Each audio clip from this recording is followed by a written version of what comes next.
Përshëndetje, vino, vino, nuk e majt vini. Përshëndetje, kolegë. Dhe nuk e më vini, nuk e majt vini etërit, je vini rooftopit. Me kënaqësi. Shiko, nuk ka shku keqe, për ata që janë duke na ndjekur, vinë në këto 3, kjo është emisioni 4 që po bëjmë, putata 4. Tani në kot themi që jemi live, gjen të përshëndetje, gjen Muça është me ne. Ne kot themi që jemi live se ne bëjmë ditën. Ne regjistrojmë dhe japim të njëjtën darke, po njerëzve u japim mundësinë që ta shohin live për të bërë komente dhe vinë nuk ka shku keq. Pak të reagimet e para. Mirë, shumë mirë. Më shtrit dhe mu populariteti, se ti e ke patur. Jo, po ty unë nuk e di sa i shritur eterit populariteti, po. Mjaftueshëm mirë, shumë mirë. Kanë qenë vinë rreth 30.000 veta që kanë ndjekur në YouTube, edhe Reelsat shoset, sepse durimi dhe ajo që më bëri përshtypje, edhe për ty djetë është që koha mesatare që një person qëndron në YouTube është diku te 28 sekonda. Pra, ne grim pak a shumë sallat kot një orë dhe njerëzit duhet zgjedhin midis tyre 28 sekondave. Do doja të shtoja që kur e nisëm këtë minutazh me që ja vum titullin kështu, po patjetër unë ti dhe Ledio bashkë, kisha një farë skepticizmi, ku do i gjem gjithë këto tema, gjithë këto kështu që t'i ndërthurim me sportin, po s'pas ka qenë dhe aq e vështirë, se çuditërisht. Të gjithë kanë lidhje me sportin. Çdo gjë lidhet dhe kur e them dhe unë këtë gjë. E besohet tani që gjithë kanë lidhje me sportin? E besoj. Kur e them dhe unë që çdo gjë ka lidhje me sportin, është industri shumë e madhe. Është shumë interesante. Mirë, por ne sot nuk do. Dhe sot do vërtetojmë pikërisht me të ftuarin e ditës sotshme, do vërtetojmë pikërisht këtë gjë që jeta njerëzore, çdo gjë lidhet shumë mirë me sportin dhe na prek gjithëve. E keni pa filmin e keni pa filmin City of Angels me Nicolas Cage? E mban mend? Patjetër. Sa i burrë që. Shumë i bukur, patjetër. Domethënë pak a shumë gjend historia e filmit ishte e tillë që Nicolas Cage dhe aktoria ishte e famshme. Se mbaj mend. Ishte qyteti i ëngjëve pra. Domethënë ëngjëjt ishin ëngjët pra që e lidhi me fen. Dhe të gjithë ata kishin mundësi, u jepej mundësia që të ktheheshin në njerëz. Por normalisht e refuzonin, sepse ne njerëzit jemi të vdekshëm, ata janë pa vdekshëm, dhe një nga ata ëngjët bien dashuri me një femër, e më tani si ka emrin, është shumë e famshme. Ledio çfarë vini me mesazh? Ledio duhet ta di se regjisor. Ledio të lutem. Dhe bien dashuri Nicolas Cage me gruan. Pra, si quhet aktoria më? Ta tha Ledio me mesazh si quhet? Meg Ryan. Edhe dhe jo rastisht do dalte Genti. Pse më kujtohet ky film që është shumë i bukur? Dhe okej, pra siç po thonin, domethënë kishte i ofroi mundësia çdo ëngjëlli që të bëjë njëri për hir të një rrethane dhe ky në emër të dashurisë që kishte për Meg Ryan vendosi që të ishte me të kthehej nga ëngjëll në njeri dhe kostoja do ishte shumë e madhe. Nuk do ishte më i pavdekshëm, por do ishte një toksor si ne të gjithë. Dhe fiks në momentin kur Nicolas Cage, po themi aktori, që tani jemi në aktori, në film nuk e mbaj mend, kthehet në njeri, Meg Ryan smuret dhe paralajmërojnë vdekjen e tij. Pra gjithë ajo vendimi i tij i marr, në fund të ditës rezultoi një fatalitet. Dhe ajo vdiq, ky u vazhdoi të jetë njeri dhe kishte një moment shumë bukur që ky gjithë ëngjëjt ishin rreshtuar përpara detit dhe ky shkon lart aty në det dhe u tregon atyre që çfarë ndjesie e bukur është thjesht një njeri, pavarësisht se je i vdekshëm. Pra dhe të jetosh jetën njerëzore, që është thelbi i gjës. Gentian Muça, ai ëngjëll ka ardhur 2 herë afër, por asnjëherë nuk ka arritur të marrë apo jo. Kur ishte era parë. Tash e bëra fetar të kohë të fundit, s'po të njohim më. Ti e di që ka pas gjithmonë respekt për fenë dhe e kam implementuar edhe me disa po atë ka ardhur afër apo jo, po se vepet po. Megjithsesi derisa të vi momenti, më rëndësishme se sa ardhja e atij personi që ju përmendet është se çka ke përgatitur ti për atë moment. Kështu që përderisa njeriu e përkujton. Kam paralajmëruar që sot do qash. Përderisa njeriu të nga cilësitë, po themi që Zoti ja tregon besimtarëve, edhe njerëzit të cilët duke kujtuar këto gjëra që ta njeriu nga kjo botë, pra quhen cilësi të mira dhe domethënë e mbajnë në këmbë në tokë dhe nuk i marrin vendimet apo iniciativat sikur të jetojnë për herë apo sikur në fund të ditës nuk do japin llogari. Pra ky përkujtim i shërben njerëzve që të ruajnë ato balancat. Tani Genti ka qenë në kulmin e moshës, ka qenë një super sportist. Edhe karrierës. Si? Edhe karrierës. Në kulmin e moshës jeni tani? Unë 38. 38, po imagjino kjo histori që po tregojmë daton 10 vite, 8 vite para. Shumë e re. Shumë e re. Sa po ishte martu, ka një super nuse, yll, Goc Agi ka emrin, Sa ajo ishte shtatzan atëherë. Po. I lunte me Tiranën, kapiten, që stadiumi e thriste, po kalonte në thrasin edhe tash. Momentin më të bukur të jetës po kaloi apo. Po. Dhe Befas analiza thonë që aso kohë. Analiza që duhet bësh një stop. Duhet bësh një stop. Po. Po. Na trego pak tash. Sigurisht që kalvari, historia është e gjatë, por ti do ta ka përmbledhësh. pasur edhe shumë, po themi, paqartësi rrugës. Pra ka dashur një kohë e gjatë për të arritur tek ajo përgjigje analiza që tha Gjergji. U kanë dashur shumë ndërhyrje, shumë doktor, shumë biopsi, kërkime, domethënë, derisa arritëm tek edhe kjo besoj që kjo ka qenë procesi më i vështirë. Edhe mund të themi që në ato momente kanë nisë, po themi, kurimi i vërtet, në moment që e morën vesh se për çfarë bëhet fjalë, dhe në moment që u arritën, po themi, ato shenjat e para, rezultatet e para, pa diskutim, kthimi në normalitet ishte një proces që erdhi natyrshëm, po gjithsesi me ato vështirësitë e veta, e kam përmendur shpesh edhe nuk do rresh kurse përmendur që sa e rëndësishme jo thjesht të kesh njerëzit e duar dhe njerëzit e afër në ato momente, por gjithashtu të kesh edhe një mbështetje, edhe një besim që te i kalon, po themi, dimensionet njerëzore, dhe të kesh një lidhje shpirtërore që ti, do të thënë, të japësh kuptim atyre gjërave që në ato momente ti nuk e kupton. Pra të duhet kohë, vite, edhe rrethana të ndryshme që ti të realizosh ato momente që ti, do të thënë, ke përjetuar. Si ishte lidhja juaj me këtë botën spirituale, shpirtërore? A ka qenë e fortë para se të merrni vesh këtë lajm apo ka nisur më pas? Unë gjithmonë kam qenë fetar, në kuptimin e praktikave fetare, jo thjesht po themi me letra, por edhe me vepra. Edhe sigurisht njeriu në jetë i provon të gjitha. Por çastet kulminore kanë qenë sigurisht, po themi, ato momentet më të vështira, humbja një të afërmi, ku njeriu lidhet akoma më tepër. Dhe do të thënë, ka disa gjëra që ti sado ti të përgatitesh apo ti paramendosh, nuk të zënë në befasi. Aty pastaj është ti fillon të kërkon nga brenda, kërkon të japësh përgjigje, si e tham, shumë pyetjeve, shumë paqërtësive. Dhe pastaj është edhe ka të bëjë, domethënë, edhe jo thjesht ana shpirtërore në këtë rast, por edhe se ti ku, do thonë, edhe vendos të dorëzohesh dhe ndjekësh atë rrugën, po themi, jo thjesht negative, po pesimiste, ti gjen shpresë, frymëzohesh tek ato gjërat optimiste, beson se do rikthehesh normalitetit një ditë, edhe këto janë shenja, po themi, që edhe ndikojnë drejt për së drejti, jo thjesht të thëna nga unë, por një pacient i cili është optimist, sigurisht që ka më tepër dhe është më kurajos se dikush që, domethënë, është i dorëzuar. Qartë. Pra sigurisht besimi të sjell forcën, ti pak një mushkojnë pickon edhe bësh super dramatik. Imagjino çka ish Genti. Forca më e madhe ka ardhur për besimit. Pa diskutim që po.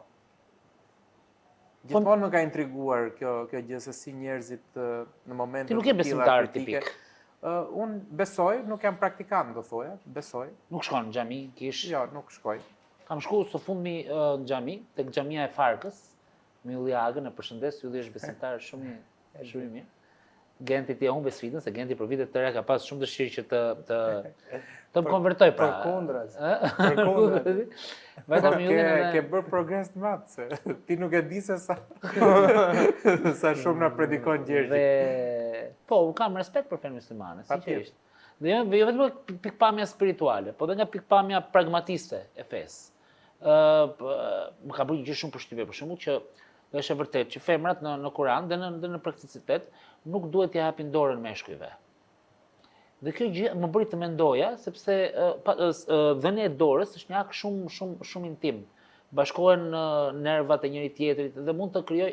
Pra, ajo që më ka pëlqyer në të gjithë ajo që ka të feja muslimane është fakti që në qendër të saj është tradita, familja dhe evitimi sa më shumë i tundimit, pra, apo jo, domethënë i morisë gjërave.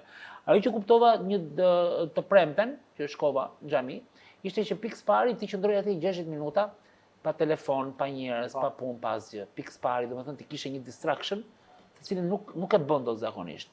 Pikës dytë ti kishe një gjimnastik shumë të mirë për trupin. Falja krijon gjimnastikën e trupit. Pikës treti ishte moment kur ti duhet laje duart, domethënë ne harrojmë realisht ne gjatë punëve ditës së tona, harrojmë ndonjëherë të lajmë duart, të lajmi vetë dhe aty kuptova që ti je i pastër pra.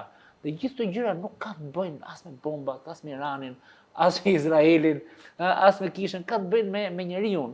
Por ajo që unë dua të di nga Genti është që Gent, besimi patjetër më që t'jep forcë, se është sfidë e madhe edhe nuk është një proces që ndodh brenda ditës. Pa diskutim, por ka shumë njerëz që shkojnë tek Zoti kur janë në vështirësi.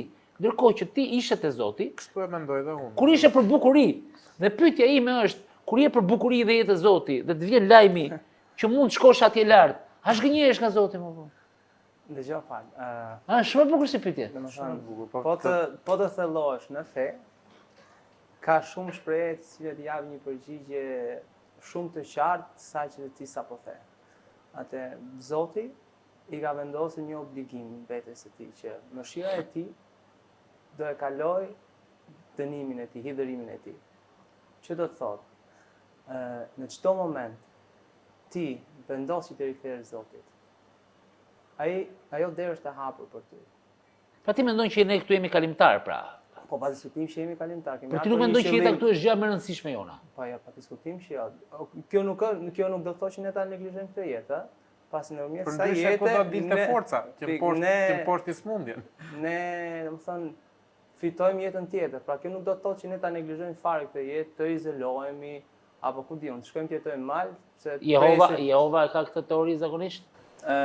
Tregoj një histori, domethënë, para shumë vitesh në kohën e profetit Musa, po e them pa referencat që mos të jem dhe unë i saktë, domethënë mos gaboj diçka. Edhe ishte një person i cili shkonte fali gjithmonë tek një idhull. Edhe ai kishte një emër të ngjashëm me atributet e Zotit, pra më i madh, Samet. Edhe ai idhulli kishte një emër të përngjashëm. Në një moment ky person e ngatron, pra të rreth Zotit. Edhe Zoti i përgjigjet. Edhe tani Musa si profeti thot, po ai ka dhuruar gjithmonë idhullin, tha si u përgjigjet ti tha. Edhe ky i thot që a ka dikush tjetër përveç meje që i falë Musa. Pra, në çdo moment që ti i thërret mendim Zotit, ai do të përgjigjet, pa diskutim. Nuk ka rëndësi se ti çfarë ke vepruar, po themi, diçka të gabuar më parë, ama që duhet me humb asnjë, domethënë besimin ke mëshira e Zotit. Kjo është ide. Pra, mëshira e Zotit përfshin çdo gjë. Pse o Zot? Asnjëherë nuk e them pse. E ndan dot megjithëse është pyetje që e di dhe vetë përgjigjen, po guxoj ta bëj që e ndan dot peshën e fuqisë që të ka dhënë familja, njerëzit dhe Zoti. Po kërkoj ndjes, e kërkova para se ta bëja pyetjet. Kjo është një pyetje që vërtet më don një përgjigje, po themi gjithëpërfshirëse, por po ta marrësh thellë edhe familja, domethënë, çfarë thot Zoti, ngruni lidhje familjare. Po mos ti kishe rujt kush do qëndronte pra. Pak njerëz kemi pasur që kanë ndruar jetë në spitale edhe në për azile. Pafund. Për këtë arsye, pra, duke ruajtur lidhje familjare, parafisnore, ti nuk një asnjë moment vetëm. Pra, ti edhe personi më i largën të fis të zgjen pranë në këtë moment. Sa zgjati smundja? Të dyja se u rikthye, mos gaboj. Jo, kam pasur një problem mesi përpara. Dy të tjera, dy të ndryshme. Po një vit e gjysmë e kam kaluar në Itali, po. Në Itali. Po. Njerëzit që të kanë ndihmuar, ti ke përshëndet gjithmonë, i ke falendëruar gjithmonë. Komuniteti i sportit me Samemën ka qenë shumë afër. Të gjithë pa përjashtim. Moralisht. Kam qenë në kontakt vazhdueshëm, Federata Shqiptare Futbolli edhe më ka asistuar nëpërmjet doktorit, edhe që ka aktualisht, edhe ka bërë negociatori sepse jam ndjekur te klinika Juventusit, ato kishin një spital privat dhe atje pastaj kam vazhduar të gjithë. Sa qëndrove në spital? Pra ishte, edhe spitali ishte pronë e Juventusit dhe familjes Anjeli. Anjeli, prapë futboll. Sa qëndrove në spital? Spitalin e kam bërë brenda ditës. Vetëm një natë më kam mbajtur atje. Gjithë atje i bëja brenda ditës dhe shkoja në shtëpi. Shkoja në shtëpi në Itali, jetoj në Itali. Çdo 21 ditë. Çdo 21 ditë. Bëre kimio. Kimio të mirë fillë. Është edhe, domethënë, se duke folë me doktoreshën, duke marrë informacion, e pyesja, "Ore, ka ngel 21 ditë që i thash, kush është arsyeja?" I thash. Mos u bëj merak se kam bërë prova sa dush, teste pafund, dhe janë rikthyer përsëri ke 21 ditë. Pra është koha që nevojiti trupi, qelizave të bardha, që të rigjenerohen edhe që të jenë gati për terapinë e radhës, sepse në moment që ulen, pra ajo kemio i vret gjitha, qelizat mira, qeliza kancerogjene, dhe trupi duhet kohë që të rigjenerojë, dhe duke qenë se ti e ke shumë të ulët nivelin e qelizave të bardha, pra i ekspozuar ndaj çdo lloji infeksioni.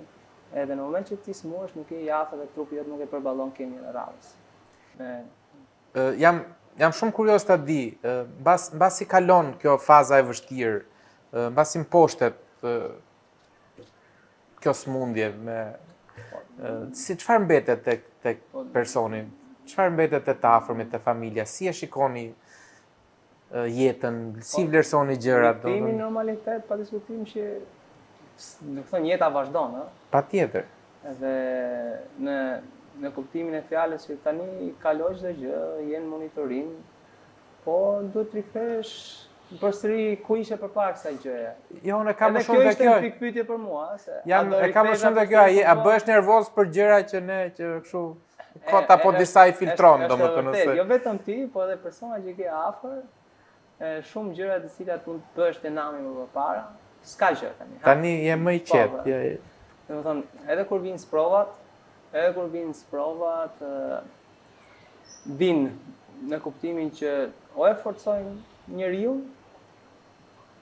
ose e mposhtin atë. Atje në Itali më ke thënë që ka pas një moment që ndërkohë që ishte duke u kuruar, kishte simbole të në gjithë Italinë. Gjithë Italinë. Ato kanë edhe shërbim fetar. Ndërkohë që ti ishe 100% musliman, ata 100% katolik. Si bashkëtoje mes tyre dy botëve? Domethënë, besimi në Zot prevalon, kuptoj? Prevalon. Edhe ato e kuptonin këtë që aq më mirë. Ato vetë si popull janë shumë besimtar. Shumë. Dhe mundohen të motivojnë nga mënyra më të ndryshme, kuptoj? Shpesh kam dëgjuar shpesh nga doktorët që po te spitali un po kisha smundje këtë tatën do zgjidhja. Kupton? Kështu që pra nuk lind nga hiçi po themi optimizmi në këtë rast. Dgjoj, ti kur e le për të parë futbollin, ka qenë tetori 2016 apo tetor nëntor afërsisht. Tirana sapo kishte mund Skënderbeun, festë e madhe, ishte moment i mirë. Edhe çik më mbrapa. Ndërkohë që ti ishe duke u kuruar, Tirana bie nga kategoria. Fatkeqësisht. E imagjino tash një kapiten i skuadrës, tifoz që i vogël, është në shtratin e tij aty ku është, ndërkohë që Tirana po kalonte vdekjen e saj klinike. Si u dihet? Po kam qenë biles në ato etapat e para, akoma s'isha rimar vetë në kuptimin që s'dia ku isha vetë, ndodhi kjo gjëja. Maj 2017, Tirana bie nga kategoria. Edhe pa diskutim, domethënë, isha i vetëdijshëm se çfarë po ndodhte, të dhimbte shumë kur shikoj ato pamje në Loro Boriçi, po ashtu si shkuan gjëra, domethënë, vinte keq që nuk kisha mundësi të bëje diçka, kupton? Sepse do diçka e tillë, një histori 100 vjeçare të një klubi nuk është e lehtë, aq më tepër. Ora ndaluan. Kur Hamburgu nga kategoria para disa vitesh, Hamburgu s'kishte rënë asnjëherë nga kategoria. Ata kishin një orë në stadium. Dhe që dramatiteti është pjesë e futbollit. Sa mbaroi ndeshja dhe ra Birbili, ata akrepat e orës ndaluan. Domethënë nuk kishin ndaluar asnjëherë në Hamburg, ndaluan edhe për Tiranën pothuajse e njëjta gjë. Tivi domethënë jo se nuk e përjeton dot, por rënia nga kategoria është nga, domethënë, gjërat më të trishta në futboll. Domethënë është thonë që i dërimi i rënies nga kategoria është më i madh se gëzimi i festës titullit kampion. Pa diskutim. Sidomos për skuadrat e mëdha. Domethënë ajo që ndjen kur bie nga humbja ekstreme pra. Vdekja e futbollit. Prish 100 vite. E vetë një skuadër parë nuk është e lehtë, kupton? Pra, po themi hiku nga Europa, nga harta e Europës, hiku një nga 7-8 skuadra, sa janë që nuk kanë një nga këto është. Që nuk kanë rënë nga kategoria, tashmë episodët e skuadrave të Tiranës, po shpresoj që të cilën. Ç'është Tirana për ty gjithë? Po. Bosh dhe dasmën stadium, është ndeshje ditë dasmën, më shumë se kaq nuk e di çfarë mund të. Çfarë mund të japësh? Po, ka bërë dasmën stadium celebrimin, Arbi ka qenë dëshmitar, Arbi Laç. Arbi ka qenë dëshmitar. Po, përfshish edhe Vanin. Po, edhe Van Bakaj. Baçanaku. Ideja që të rrezikosh gëzimin e dasmës në ndeshje të tillë që s'kishte garanci se si mund të përfundonte kulmi kampionati, tensioni pafund.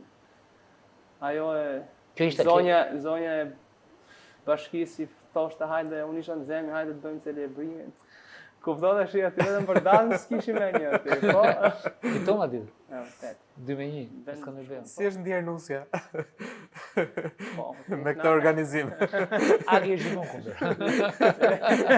Jo, në këtë rast. Edhe unë do isha. Në këtë rast ishte pro. Agi është shumë kontroverse. Ishte qenë me pa ndeshjen, jo për gjë. Po shkoj mirë, shkoj mirë.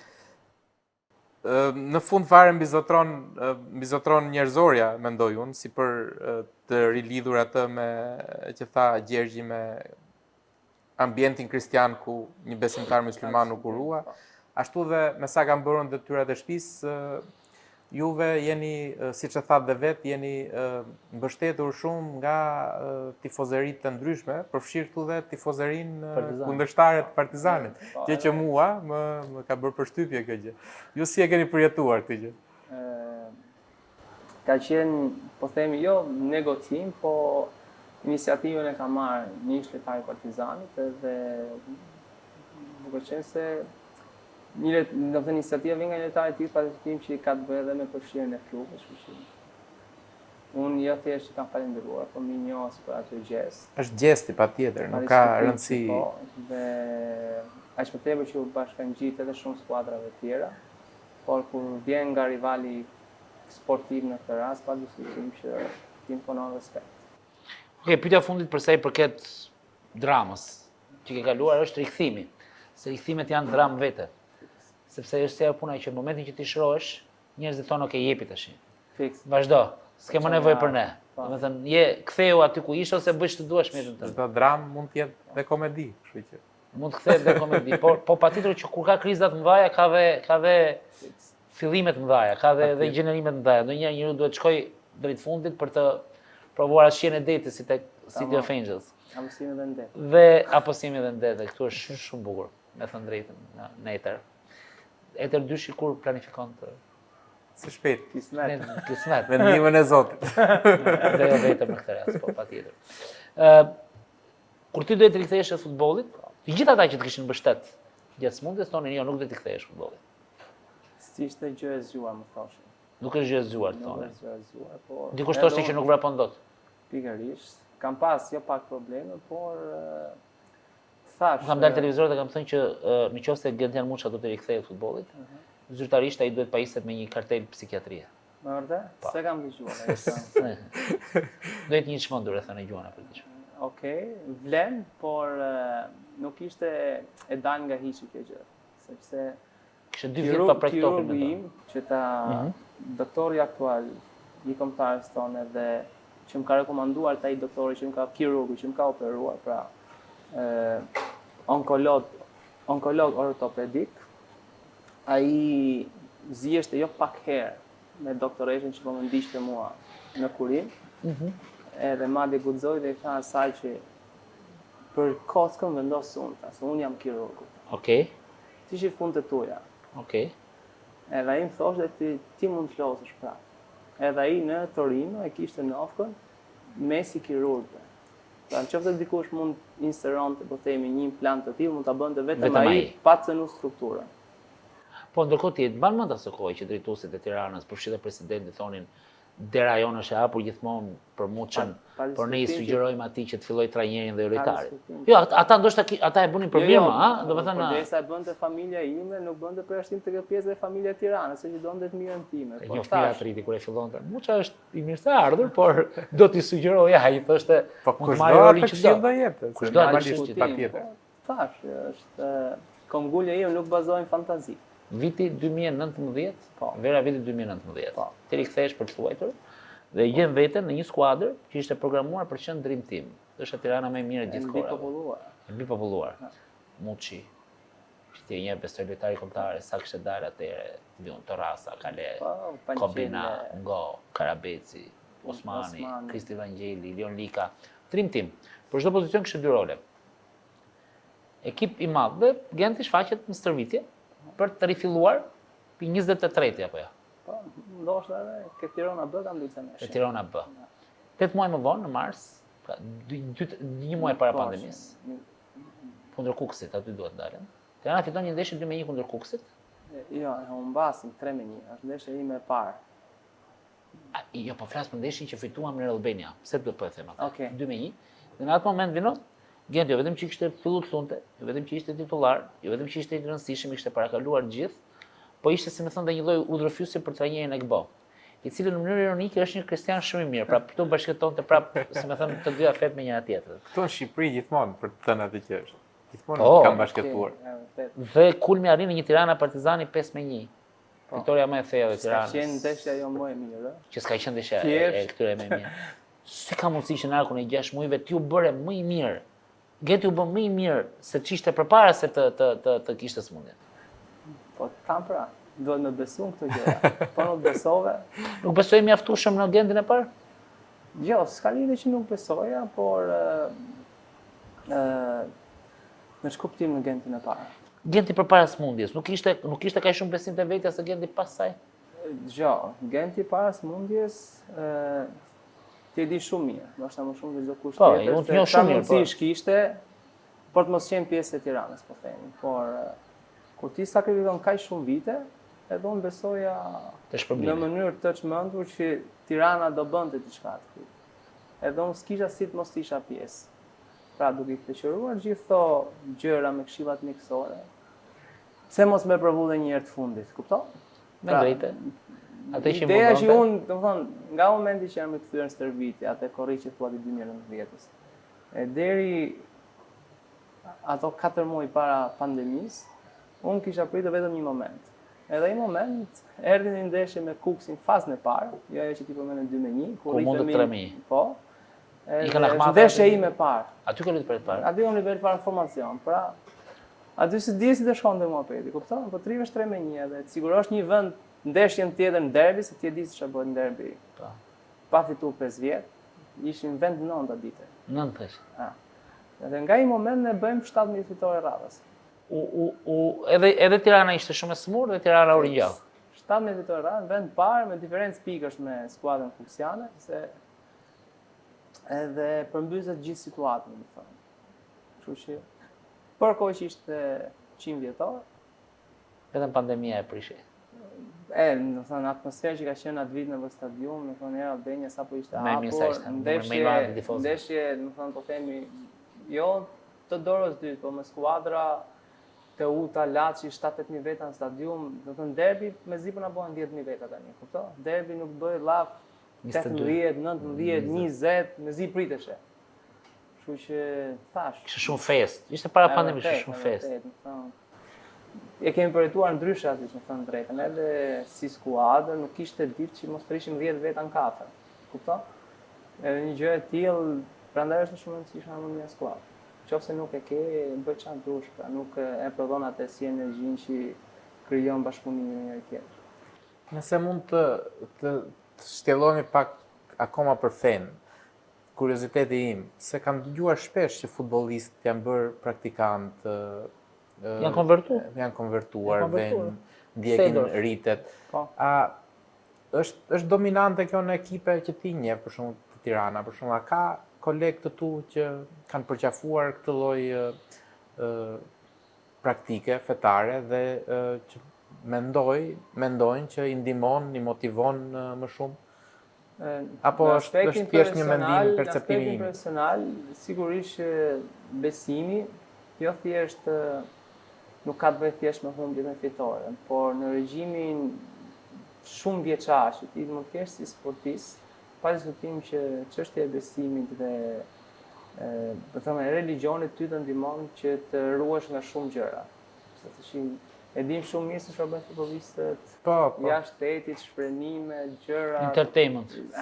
Domethënë. Jeta e qefit që folëm pak dhe në puntatën e kaluar. Kështu që në këtë aspekt ndihmon shumë, pra krijimi lidhjeve familjare, se po të shikosh edhe lojtarët elitar, Messi, Ronaldo e kanë kryer shpejt të punë. Kupton? Okej, çik Ronaldo, por ama lidhja me familjen është shumë e rëndësishme që ti të fokusohesh, po themi, te karriera. Qofse do të bësh karrierë. Por tek ne më shumë ndoshta edhe është pa një grup më përpara si shembull apo si po themi si dikush i cili mund ta ndjekin dhe shpresoj të kemi qenë nga këto shembull, por gjithsesi shumica e këtyre futbollistëve që ju përmendët e kanë pasur bindjen e tyre dhe besimin të tyre patjetër, ajo do përfundoj e brëndshme se falso nuk mund të jetë. Ka një detaj shumë interesant. Në përgjithësi sportisti është i detyruar të besoj, sepse që në gjenesë të tij, sepse ndeshja, sporti, fati shkojnë bashkë me njëra tjetrën. Pra nuk mund të hysh në një garë pa besimin tek gjëja e mbinatyrshme. Po, janë dinamika ndryshme. Nëse e mban mend te puntata e kaluar, tham që janë gratë e futbollistëve ato që ja mbledhin futbollistëve. Rasti konkret. Ndërsa tani, rasti konkret. Jo, po kuptoj nga biseda tani që forca kryesore është besimi në Zot. Dhe besimi në Zot, sipas asaj që na tha agenti, ka bërë që të forcojë lidhjen me familjen dhe që familja të jetë në rrugën e dur. Kështu e kuptova drejtun ngën? Zoti të çonte familja. Familja jo gjithmonë të çonte Zoti. Patjetër, këtë po themi. Ajo çka unë them, dhe kjo është një këshill për gjithë të rinjt, është që nuk ka rëndësi, fen duhet ta zgjedhin vetë, sepse feja është një gjë personale. Por praktika fetare dhe zotrimi në masën 99% i ritualeve fetare do t'i shërbejë atyre për një karrierë më të mirë. Sepse feja dhe sporti, feja është kopertura e sportit, është ajo si përmendorja e sportit. Njerëzit janë të rinj, 18 vjeç, 19 vjeç, këto dimi është shumë i madh. Janë të pasur. Bota është e mbushur me alkool, drogë, kokainë, femra, me kënaqësi që mund t'i marrësh, por kënaqësi të përkohshme, ti më pas raste të tilla, që pastaj kthehen kuptohet që shkojnë në dhe përpara se t'ja u shpjegosh të rinjve në atë moshë, se sa e vështirë është ta refuzosh të lloj jete, është më mirë t'i brumosësh pak me praktika fetare që të vegjël, që një pjesë madhe të kohës ta kalojnë me idenë që kjo s'duhet bërë dhe pikë, sepse feja në vetvete është absolute dhe mirë bën ndonjëherë, që pastaj kjo nuk duhet bërë dhe pikë. Patjetër. Domethënë sidomos në atë moshë. Sepse duhet t'i përshtatet logjikave të ndryshme, niveleve të ndryshme dhe një sportist musliman, Muhamet Salah për shembull, është pa diskutim për veten e tij, për futbollin, për njerëzit që rrethojnë, për familjen e karrierën shumë i rëndësishëm se Balotelli bie fjala. Pra, kështu që shembujt që vijnë nga feja dhe sporti janë shumë të rëndësishëm. Për njerëzit e zakonshëm pastaj është një tjetër diskutim dimensioni fetar. A kjo fytyrë ëngjëll, a mendoj që mund të jetë një politikan i mirë? Vetëm një politikan i keq mund të jetë. Po pse jo, kush se ka provuar? Politikani i mirë është politikani i keq. Jo, në këtë vend. Jo, e them me idenë që politikani i mirë duhet gënjej. Politikani i mirë, pra politikani në karrierë duhet të jetë i keq, e kupton? Po një fytyrë ëngjëlli e thyen këtë. Kur ishte era parë që kandidove për deputet? 2021 ishte, po nuk ishte iniciativë ime. Nuk ishte iniciativë. Ishte një përgjegjësi, po themi, e shtyrë nga një grup mish, shokësh, komuniteti shkollës kuqe, lagja, të cilët në një propozim me si për një votë pëlqyeshmërie, doli që isha më i pëlqyeri. Dhe sipas sondazheve që bën. Kjo është edhe më të vonë para përgjegjësisë. Dhe tani që mendojnë, nuk kam bërë gabim që e kam bërë. Me kë forcë keni kandiduar? Partinë Demokratike. Me të djathtë. Djathtë. Okej. Një difoz lejtari të rënë. Së mund t'jetë korë. Së mund t'jetë korë me të vajtën. Dhe i ka hije qike. Difoz veteronë se ka hije qike djathtë. Dhe nuk është se bëra mirë, më thënë drejtën, për kohën që i ishte, së për t'jatë 2021, bëra mirë që për t'i dhënë qofte edhe një mesazh jo sa do kishin nevojë në këtë rast, kupton se elita gjithsesi kontributi është gjithse cilit lë diçka. Një gare pa edhe të kontribosh kur e di që teorikisht vetë nuk do fitosh gjë, sepse ashtu ishte edhe gjë shpjegon edhe sistemi zgjedhor, te shpjegon edhe më mirë gjëji, pra ishte 99%, më shumë se 99% që individualisht nuk mund të fitojë. Dhe madje në 2021 nuk kanë qenë se sot kishte edhe lista të mbyllur. Atëherë ishin supozojmë, nëse sot Sali Berisha është automatikisht në parlament, aso kohë ai votoi, mori diku te 6.000-7.000 vota. Dhe Genti ka marrë diku te 2.800-3.000 vota, ndërkohë që ishin të gjithë listat e hapura pra. Edhe lista mbyllur votojnë në publik. Që sot e përkthyer sot do ishte me 1-2, 1-3 është raporti, i vot sot do kishte diku te 7-8.000 vota apo, që nuk janë pak. Por të ndihmuar në këtë rast forcën, por të buxhet. Por të kontribuar, pa diskutim. Buxhet futbollistik. Sa kishte ardhur në fundja. Dhe po tash, ngeli patjetër, eksperienca është unë mendoj që sa më shumë kontribute të tilla të kemi nga njerëz të sportit, të Genti pastaj ishte edhe pjesë e listës së mbyllur të këshilltarëve bashkiak të PD-s në 2023-shin. Dhe është edhe sot që po flasim këshilltar bashki sepse ishte i dyti në listë dhe PD-ja aso kohë as e Bashës nuk ishte më, Partia Demokratike, jo e Berishës po themi. PD-ja Vulës morë 18.000 vota dhe dolën 4 antarë për këshilltar dhe Genti është një prej atyre. Kur ke pas ofertat nga Partizani apo nga PS-ja? Në të tilla raste ti e di shumë mirë që unë e di që mund të kesh refuzuar, pyetja është kush të ka ofruar. Edhe me thonë tani se beson njëri. Është PS-ja. Është PS-ja. Se PS-ja ka zakon të ofrojë atyre të PD-s. E ka me kujtë shumë me rakte imazhin, kështu që. Po Partizani ofertë asnjë? Jo. Asnjë ofertë zyrtare. Jo. Kështu llafe njerëzish, menaxherësh, s'ka pas sa për të thyer atë idealin tënd, po. Nuk jam gatoj që për të bërë pak pis, kupton? Tani, Vinit po I tregoj atje për të parë se duke qenë se Rooftop po e bën ndjekës permanent futbollit në vend, por më para ka qenë pak periferik, se kishte bizneset e tij, hotelëri, ndërtime të tjera. Indiferent, edhe veti vogël nuk është se ka luajtur shumë futboll, mundje, është marrë mundje, s'është edhe shihet. Dhe po I tregoj një video ti do ta infektosh. Se ku ti ka vënë gjashtë. Besoj që do ta marrim shumë shpejt edhe në xhamia bashkë. Kam bërë zgjedhje që në këtë fushë mund të më infektojnë, gjëra të tjera stop. Dhe po I tregoj një video tënde shumë virale për kohën 2016, maj viti 2016 ka qenë një ndeshje derbi, e cila për Tiranën nuk vlente fare. Vlente, Europa. Nuk shkuat në Europë. Ajo vlente, po të fitonim, se pësu minutën 94. 95. Po vlente diçka tjetër. Vlente diçka tjetër. Partizani ishte duke fituar titullin kampion. Ishte në garë me Skënderbeu dhe në fund e fitoi Skënderbeu. Tregoj që edhe para një javë ne kishim dalë Skënderbeu. Po Selman Stermasi. Jo, ishte mund apo kishim dalë Skënderbeu. 1-1 në shi. Në shi, 1-1. Pak rëndësi ka. Po u treguan fair, pra nuk ndikuan në duel. Në ato momente u dukte sikur do favorizonin. Po. Dhe ndeshja ishte Tirana Partizani luaj në stadionin Selman Stermasi, stadionin e vogël, sepse Real Albania ishte duke u ndërtuar. 4 minuta lojë. 4 minuta lojë, Genti më golin e parë ndeshjes. Ja, Sukaj 0-1. Sukaj 0-1. Aty fillon pastaj. Aty ka qenë një betejë e vërtetë, ndeshje nga më të bukurat, nuk ka qenë super plot stadium, ka qenë 6.000-7.000 veta, por shumë agresiv. Në ndeshje shumë agresive. Në ndeshja pastaj përfundoi me dhune, me policie, me historira, me të arrestuar etj të personazheve publik. Genti shkon golin e parë të barazimit. Pastaj Bakaj, Elis Bakaj, që miku jonë e përshëndesim, shton 2-1 dhe Sukaj që është 2-1. Dhe ndeshja ngjesh 2-1 për minuta të tëra. Ndërkohë Genti merr kartonin e dytë verdh. Në ndeshje, e verdha e parë në fakt nuk ishte, e verdha dytë mund të qëndronte. Po, e dyta ishte. E dyta ishte. Ne jemi që gjyqtari e mini që do vi të na rrethej. Ka histori shumë bukur ka ndeshja. Ta mbaj pak shënim. Ka shumë histori.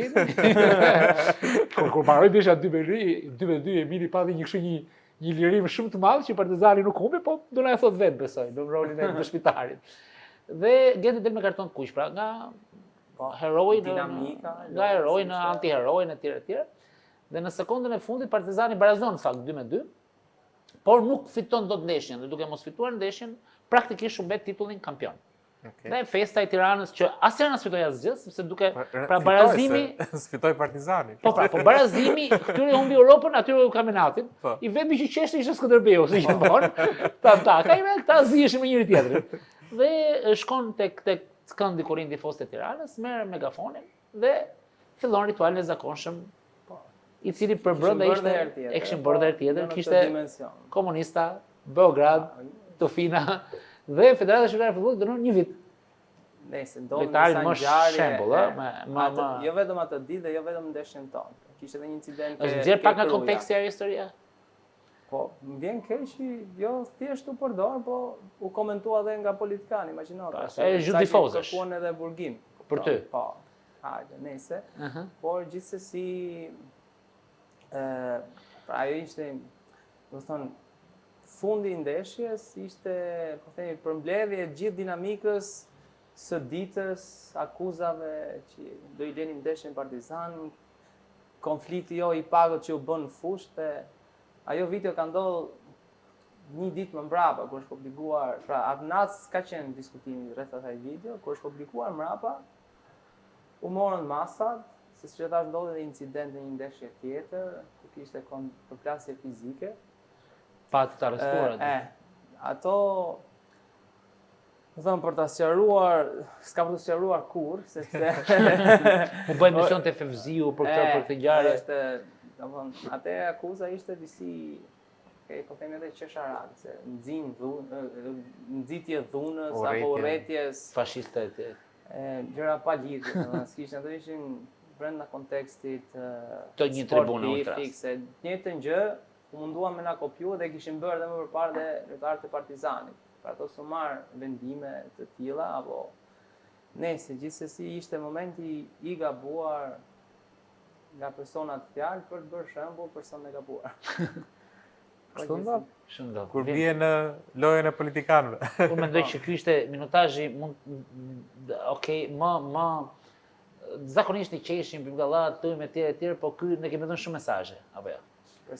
Shpresojmë. Domethënë ne mund të rrim me Gentin me orë të tëra, tregojmë histori etj, por 3 gjërat kryesore për të kujtuar, për ata që bëjnë scroll dhe shohin fund është e kemi titulluar City of Angels, sepse ne jemi të gjithë njerëz dhe të gjithë shijojmë jetën, edhe nuk duhet asnjëherë të humbasim shpresën e emrin City of Angels. Okej. Engjëjt na kanë ziline. Engjëjt na kanë ziline. Është vërtet, edhe në film, po filmi i famshëm me Nicolas Cage dhe Meg Ryan, engjëjt na kanë ziline, do të thënë 100 vjet në Tokë janë mira vite. Toka është ende shumë e bukur pavarësisht se Zotin dhe sporti dhe feja që duhet ti bashkojë dhe të praktikohet në gjithë. Gjatë gjithë karrierës tënde si gazetar, ke lidhur gjithmonë këto dyja bashkë. Jam munduar shumë dhe me Vinin, shokun tim të ngushtë, fëmijërisë që të bëj pak sport dhe të jetë pak më shumë fetar, por deri tani kam dështuar. Po, vasum shpresa. Jemi ende në kohë. Faleminderit. Faleminderit shumë. Ishte kënaqësi. Kënaqësia jon.